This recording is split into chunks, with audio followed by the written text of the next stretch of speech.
Bismillahirrahmanirrahim. Kita kirim Al-Fatihah dulu untuk yang menulis kitab Safinatun Najah ini, yakni Al-Alamah Syekh Salim bin Abdullah bin Samir Al-Hadrami,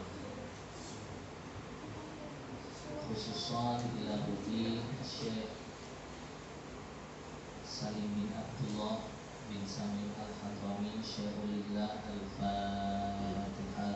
A'udzu billahi minasy syaithanir rajim. Bismillahirrahmanirrahim. Alhamdulillahi rabbil alamin. Ar-Rahmanir Rahim. Maliki yaumiddin. Iyyaka na'budu wa iyyaka nasta'in.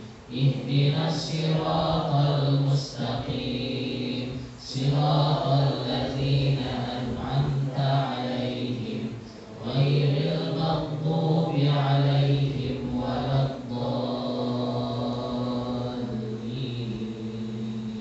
Amin. Dibuka pendahuluannya, mukadimahnya.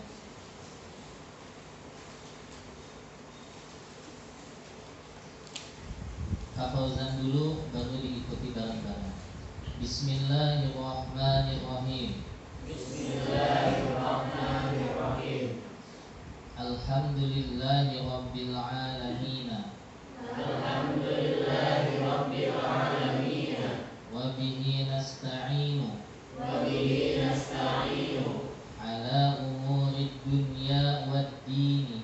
ala umuri dunya wad dini. Wa sallallahu wassallama Wassallallahu wasallam ala sayyidina Muhammadin ala sayyidina Muhammadin khatamin nabiyyina khatamin nabiyyina wa alihi wa alihi wa sahbihi wa sahbihi ajma'ina. ajma'ina. Wala haula Wala hawla wala quwwata wala quwwata illa billahil aliyyil azim.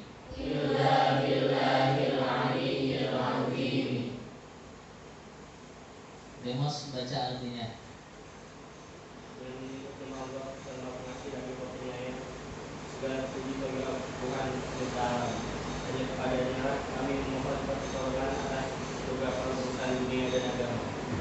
Semoga Allah melimpahkan rahmat kepada junjungan kita Nabi Muhammad Sallallahu alaihi wasallam. penutup para nabi, kepada keluarganya dan sahabat-sahabatnya. Tiada daya dan kekuatan kecuali dengan mendapat pertolongan dari Allah yang Maha Mulia dan Maha Agung. Amin. Mudah-mudahan Allah Subhanahu wa taala memberkahi kita dan meridhai kita dalam mengkaji kitab Safinatun Najah ini. Amin. Jadi artinya segala puji bagi Allah semesta, Tuhan semesta alam. Kepadanya kami memohon pertolongan di dalam urusan dunia dan agama. Jadi untuk memohon kepada Allah Subhanahu wa taala fi kulli amr, dalam segala urusan dunia sampai urusan agama. Dari yang kecil yakni urusan dunia hingga urusan yang besar yakni perkara agama. Dari mulai Rasulullah itu meminta garam, berdoa kepada Allah Subhanahu wa taala. Rasulullah sekedar butuh garam pun meminta, berdoa kepada Allah. Setiap sendalnya putus, kemudian Rasulullah pun meminta kepada Allah sendal yang baru. Kemudian berikhtiar untuk mendapatkan sendal yang baru. Ini kita selalu berdoa dan meminta kepada Allah Subhanahu wa taala dalam rangka menguatkan keimanan kita bahwasannya Iyyaka na'budu wa iyyaka nasta'in. Hanya kepada Engkau kami beribadah dan hanya kepada Engkau kami meminta pertolongan. Jadi dalam urusan yang kecil pun jangan sepelekan dalam hal meminta berdoa kepada Allah Subhanahu wa taala. Contohlah baginda Nabi sallallahu alaihi wasallam itu dalam hadis dikatakan Rasulullah itu meminta segala sesuatunya kepada Allah Subhanahu wa taala, sampai kepada garam, bahkan sendal beliau yang putus sekalipun beliau tidak bersandar kepada dirinya. Beliau tidak melihat dirinya bisa beli sendal. Beliau tidak melihat dirinya mampu beli garam. Mampu ya mampu, tapi tata ramanya, etikanya minta kepada pemilik alam semesta terlebih dahulu. Laporan dulu kepada pemilik alam semesta, ya Allah, garam di dapur saya habis, mohon rezekinya biar bisa kebeli garam. Dari hal-hal remeh-temeh seperti itu bentuk penghambaan kita kepada Allah Subhanahu wa ta'ala. Jadi jangan sekalipun kita mentang-mentang punya uang bisa beli garam, gak pakai berdoa, gak pakai laporan kepada Allah Subhanahu wa ta'ala. Ingat, rezekinya pun itu dari Allah Subhanahu wa ta'ala. Kita minta izin dulu kepada pemilik alam semesta, ya Allah, laporan saya gak punya garam, mohon rezekinya. Ya Allah, saya gak punya ini, saya gak punya ini, saya kehabisan ini, saya kehabisan itu. Bilang kepada Allah Subhanahu wa ta'ala, itu bukti tanda kita mengakui kelemahan kita. Saya nggak punya daya dan upaya untuk membeli garam, kecuali engkau dengan rezekinya engkau. Saya nggak punya daya dan upaya buat beli beras. Adapun rezeki yang saya gunakan itu pun milik engkau. Kita tidak punya daya dan upaya, semuanya difasilitasi 100% dari Allah Subhanahu wa ta'ala. Jadi hidup kita ini 100% disubsidi sama rahmatnya Allah Subhanahu wa ta'ala. Jangan takut sampai kita meninggal akan ada rezekinya. Jadi kalau kita belum meninggal, rezeki akan datang terus. Ketika kita mau meninggal, maka rezekinya Allah sempurnakan. Allah sesuai janjinya. Jadi kalau kita udah mendekati waktu meninggal, rezekinya pun Allah tunaikan, Allah habiskan rezeki untuk kita di dunia. Jadi rezeki ini gak akan habis kecuali kita meninggal. Semoga rahmat dan salam tetap tercurahkan kepada junjungan kita Nabi Muhammad sallallahu alaihi wasallam, khatamin nabiyyin, penutup para anbiya, para nabi, dan semoga tetap tercurahkan pula kepada seluruh keluarga dan para sahabatnya. Apanya? Sholawatnya tersebut.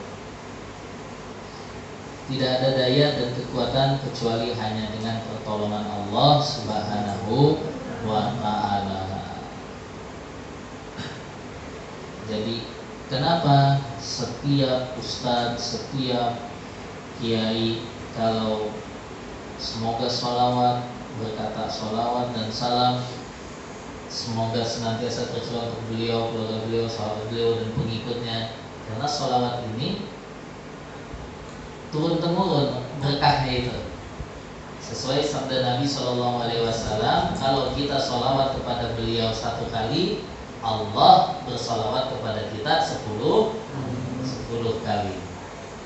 Di mana satu sholawatnya Allah, satu ya, bukan 10. Di mana satu sholawatnya Allah itu sudah menandingi seluruh amal ibadah kita seumur hidup.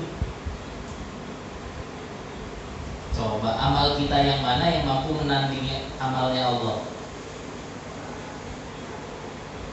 Sholat kita yang mana yang tidak mampu menandingi sholawatnya Allah untuk kita? Allah tidak tertandingi. Di mana satu sholawatnya Allah untuk hambanya itu sudah cukup untuk membuatnya dia masuk surga. Satu sholawatnya Allah Subhanahu wa ta'ala kepada hambanya sudah melampaui seluruh dosa hambanya. Dan mungkin dosa hamba mengalahkan sholawatnya Allah. Allah tak terkalahkan, baik sholawatnya ataupun ampunannya. Jadi Allah maha luas sekali rahmatnya. Jadi masuk surga itu gampang dan masuk neraka itu susah. Jadi kalau kita berpikir masuk surga susah, lebih gampang masuk neraka, nah itu bisikannya setan. Allah dan Rasulnya mengajarkan rahmatnya Allah itu lebih didahulukan daripada murkanya. Nanti di pengadilan Allah Subhanahu wa ta'ala, bagaimanapun Allah akan mendahulukan rahmatnya.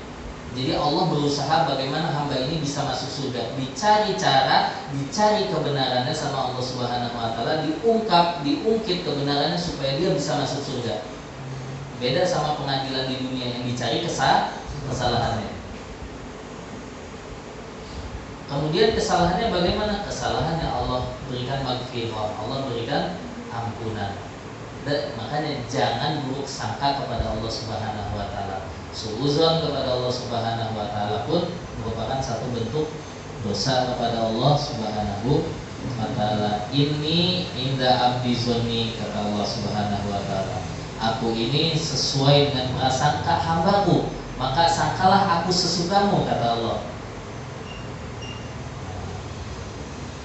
Jadi ini Allah mengajarkan agar hambanya berbaik sangka kepada yang menciptakannya. Ketika kamu membuat satu karya seni gambar, kamu buat dengan sepenuh hati, setulus jiwa. Mungkinkah kamu membenci seni karya kamu? Mungkinkah kamu membenci gambar kamu itu? Atau seorang musisi membuat lagu keluar dari curahan hati dan jiwanya, mungkinkah seorang musisi tersebut membenci karya lagunya sendiri? Tidak mungkin. Apalagi Allah yang dengan serius mengatakan ahsanul khaliqin, manusia sebaik-baiknya ciptaan, masterpiece-nya Allah Subhanahu wa taala, dibentuk dengan segala kesungguhannya Allah Subhanahu wa taala, kemudian Allah pasti mencintainya. Tidak mungkin bahwasannya seorang pencipta tidak mencintai ciptaannya. Mustahil. Dalam hadis qudsi Allah Subhanahu lalu berkata kepada Allah, ya Allah, banyak sekali manusia yang bermaksiat di muka bumi ini.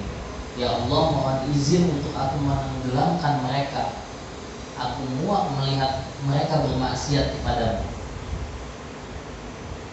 Kemudian langit pun yang melihat seisi dunia mengatakan, ya Allah, betapa banyaknya manusia yang bermaksiat kepadamu. Izinkan saya meruntuhkan diri saya untuk menghancurkan mereka. Gunung-gunung, daratan juga gak mau kalah. Ya Allah, banyak sekali pendosa di atas bumi ini. Mereka memakan rezeki darimu, mereka memakai rezeki darimu, tapi mereka bermaksiat kepadamu. Izinkan saya menimpakan diri saya kepada mereka, yakni memberikan azab.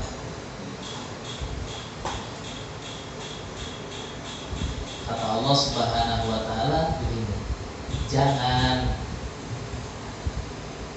Allah berkata kepada laut, kepada gunung, kepada langit, dibilang jangan. Kalau kalian yang ciptakan mereka, pasti kalian sayang kepada mereka. Itu jawabnya Allah. Kalau kalian yang cipta mereka, kalian pasti akan sayang kepada mereka. Kenapa? Mereka ciptaan kalian. Ini maksudnya Allah sebagai sang pencipta amat sayang kepada makhluknya, tidak ingin menyakiti makhluknya. Buktinya yang lain apa? Allah menugaskan 2 malaikat pencatat, Raqib kanan, Atid kiri. Raqib mencatat kebaikan, Atid mencatat keburukan. Setiap manusia didampingi 2 malaikat pencatat tersebut, Raqib dan Atid. Ketika seorang hamba berniat ingin melakukan kebaikan, Allah bilang kepada malaikat Raqib, catat. Mau lakuin kebaikan, udah niat, catat, kasih pahala. Raqib kasih pahala. Kemudian dia menunaikan niatnya tersebut. Kata Allah kepada Raqib, catat, kaliin 10 kali lipat pahalanya. Dicatat 10 sampai 700 kali lipat pahala yang bisa dilipat gandakan itu untuk kita. Tapi ketika kita mau berbuat kemaksiatan, malaikat Atid udah siap-siap nih. Soalnya malaikat Raqib disuruh nyatet, niat aja saya nyatet. wah mau bermaksiat nih, mau dicatat sama malaikat aku. Kata Allah, jangan dulu, jangan. Siapa tahu dia nggak jadi maksiatnya. Ini kan kasih sayangnya Allah Subhanahu wa Ta'ala ya. Siapa yang berniat maksiat kemudian mengurungkan niatnya karena takut kepada Allah, terjadi asyir, maka ia mendapat pahala. Tuh, tadinya mau maksiat malah dapat pahala, padahal nggak ada amal ibadah yang dia kerjain loh, cuma sekedar pengen maksiat terus nggak jadi, dapat pahala. Allah bayar pakai pahala. Kata Allah, jangan dulu aktif, siapa tahu dia nggak jadi. Ternyata dia melakukan niatnya, niat busuknya dilakukan untuk bermaksiat. Mau catat nih kata aktif. Jangan, kata Allah, jangan dulu. Tunggu dulu setengah hari, tunggu dulu 6 jam.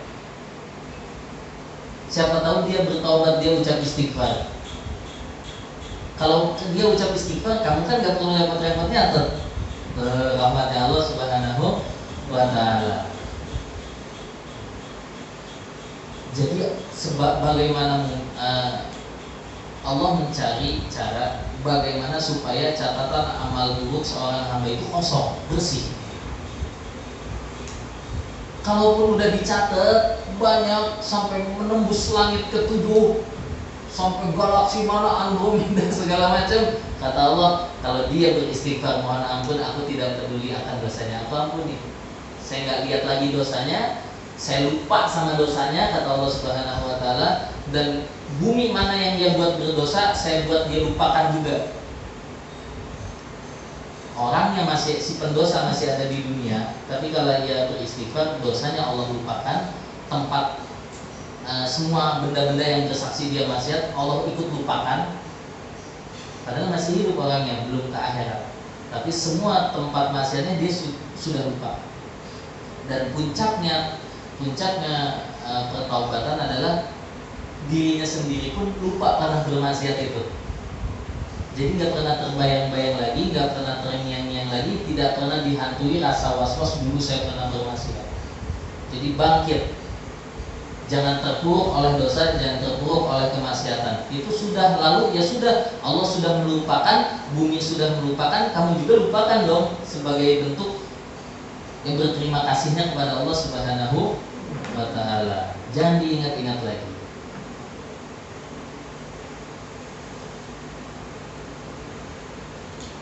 Ia karena budu, ia karena nasta'in, hanya kepada Engkau kami menyembah dan hanya kepada Engkau kami memohon pertolongan. Shalawat dan salam semoga senantiasa tercurah untuk baginda Rasulullah, keluarga dan sahabatnya. Tidak ada daya dan kekuatan kecuali hanya dengan pertolongan Allah Subhanahu wa Ta'ala. Penulis ulama terdahulu menulis kitab ini tidak bersandarkan kepada kemampuan. Sepintar apapun ulama terdahulu itu, pasti ujungnya la haula wala quwata illa billahil aliyyil azim. Dia menyerahkan isi kitabnya, ya Allah mohon bimbing saya dalam menulis kitab ini, mohon ridho. Tidak sedikit juga ulama yang menulis kitab dalam kondisi tidak sadar. Kesadarannya diambil alih oleh Allah Subhanahu wa Ta'ala. Ini disebut makom fana. Ini disebut derajat tingkatan fana. Diambil alih oleh Allah, tangannya, pikirannya digerakkan oleh Allah Subhanahu wa Ta'ala untuk menulis kitab tersebut. Itu dikarenakan bersandar kepada Allah Subhanahu wa Ta'ala, tidak bersandar kepada kecerdasannya